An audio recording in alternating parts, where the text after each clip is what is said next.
তাহলে এবারকের মতন ঘোরাঘুরি এখানেই শেষ। 2টা দিন স্বপ্নের মতন কাটালাম, তার অনেক সুন্দর সুন্দর মুহূর্ত ইতিমধ্যে আপনাদের সাথে আমি শেয়ার করে নিয়েছি।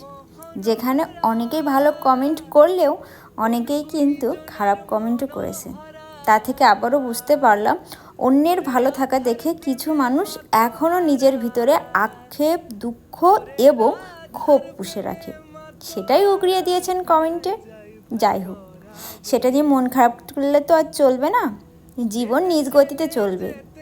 সৃষ্টিকর্তা যার যতটুকু দেবে সে ততটুকুই পাবে।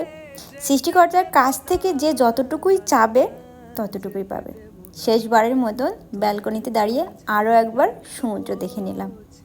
এবার লিফটে আছি, নামলেই সময়টা ফুরিয়ে আসবে।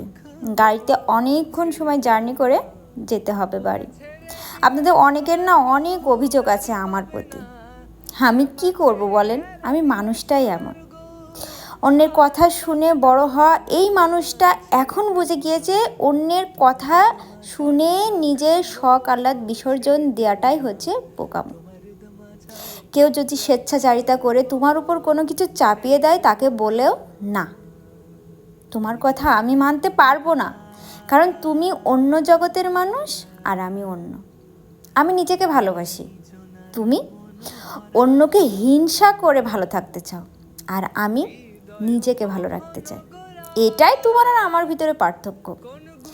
এসেছিলাম বৃষ্টি নিয়ে, যাচ্ছিও বৃষ্টি নিয়ে।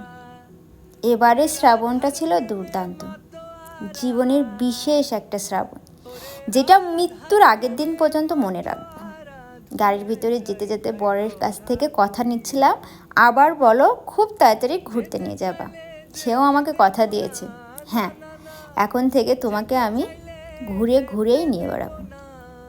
সত্যি বলতে চেষ্টা করছি খুব গুছিয়ে ব্লগগুলো করার। জানি না কার কতটুকু ভালো লাগছে, তবে ভালো লাগার কমেন্ট যে একটা আসে না, ওইটাই আমার মনে দাগ কেটে যায়। থ্যাংক ইউ সো মাচ যারা এভাবে আমাকে ভালোবাসা দিচ্ছেন, সাপোর্ট করছেন। অজপাড়া গায়ের একটা মেয়ে এভাবে সোশ্যাল মিডিয়াতে দাপাবে, এটা অনেকেই আশা না করতে পারলেও এটাই আমি। পাবে না না না না, ছেড়ে দেব না তোমার মাঝারে রাখবো, ছেড়ে দেব না তোমার মাঝ